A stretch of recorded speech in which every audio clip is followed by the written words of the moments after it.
It's fall in Maine, and Acadia National Park is calling us back. Specifically, the Precipice, Acadia's most popular, maybe treacherous, and a semi-seasonal trail. I haven't been able to do this one in visits past, until now. So join me this autumn for Acadia's most iconic trail.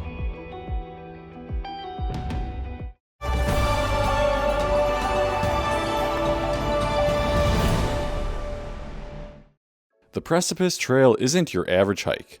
It's a steep, exposed, and heart-pounding climb up the east face of Champlain Mountain. If you've got a head for heights and a taste for adventure, this one might be for you. Found on the eastern side of Mount Desert Island, this roughly 2.5-mile round-trip hike has it all. Rugged cliffs, iron rung ladders, ocean views, and spectacular Acadia views. It's fall too, one of Acadia's premier seasons. And while it's not quite peak color, the leaves are turning brilliant hues, adding to the beauty here. Bass Harbor was my base once again, home to one of Acadia's most famous sunset views, the Bass Harbor Headlight. Learn more about that in my full guide to Acadia, linked above and below. This video is mainly about the Precipice, and a couple of other sites that I've missed in previous visits. So, let's get this hike started. Similar to the Beehive Trail nearby, the Precipice is even tougher. Gaining 1,000 feet of elevation in just under a full mile, this one has quite a bit of vertical. Iron rungs and ladders make scaling Champlain Mountain here possible, but in turn, make this trail probably not a good idea for those with a fear of heights. It's also one of the most popular trails in the entire park, so an early start is a good idea. Elizabeth and I would be starting just past sunrise. The other thing with Precipice is that it's actually often closed during some of Acadia's prime months. From late spring through maybe August, peregrine falcons nest here, and the park closes the trail to hikers as a result.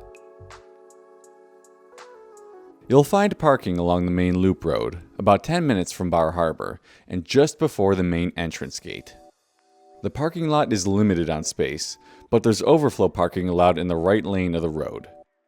So let's get started. We've got roughly 2.5 miles to knock out on this one.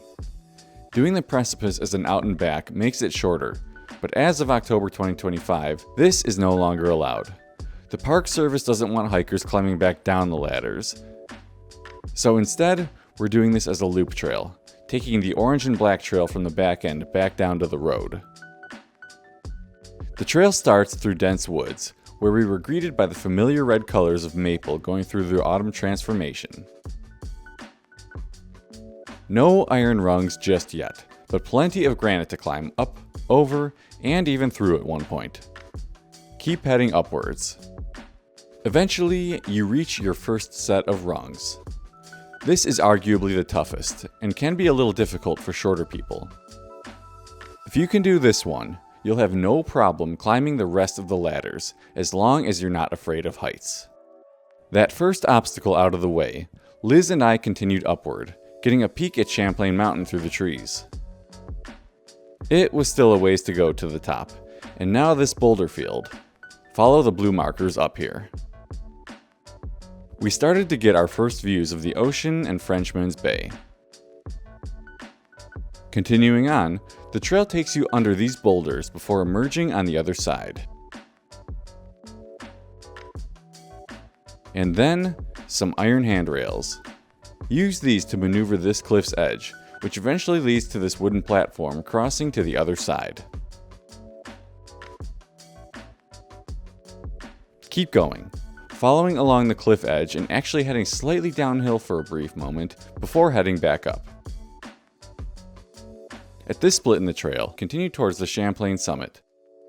Unless you've had enough and want to take the orange and black trail back down.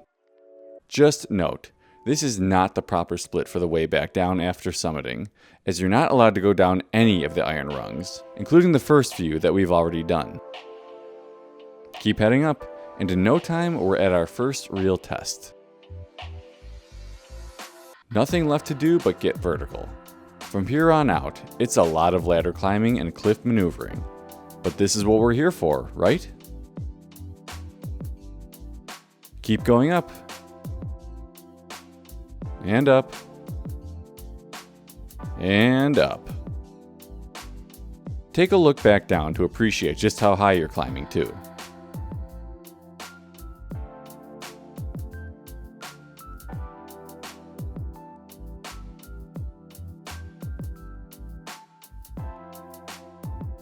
And then you reach this part. A narrow cliff edge with no guardrails, but instead, iron rungs bolted into the cliff edge for you to hang on to. Collect your courage and push forward. After this section, you're greeted with even more ladders.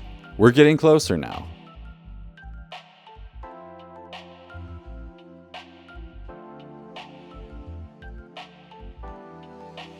Another cliff edge leads you around the side, and then you're pretty much there.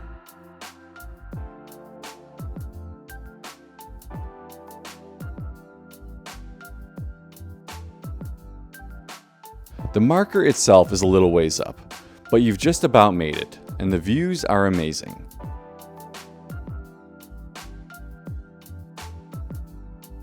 Push forward through the forest. There's one more short ladder to climb, but nowhere near as difficult as what we've just done. And then you've made it. The top of Champlain Mountain. You're greeted with nearly 360-degree views. Take it all in. You've just completed one of Acadia's most challenging hikes.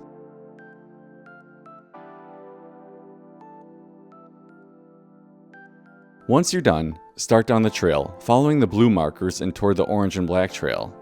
From here, you get some views of Bar Harbor off in the distance too. And while this was the end of our time on the Precipice, it wasn't for our time in Acadia. And there were a few things I wasn't able to see on my previous trips that we were now. But we did the Beehive next. Half the elevation and distance of the Precipice, this is another Acadia classic known for climbing up iron ladders. The view is arguably better than the Precipice, looking down on Sand Beach below. I cover this one more extensively in my full guide though. Next up was Thunder Hole, an inlet in the eastern cliffs of Acadia that, when the tide is coming in, creates spectacular sea sprays when larger waves get pushed inward. I didn't have much luck the last time I visited, but this time, the ocean was a lot more cooperative. Visit 1 to 2 hours before high tide for the best chance at seeing Thunder Hole in action.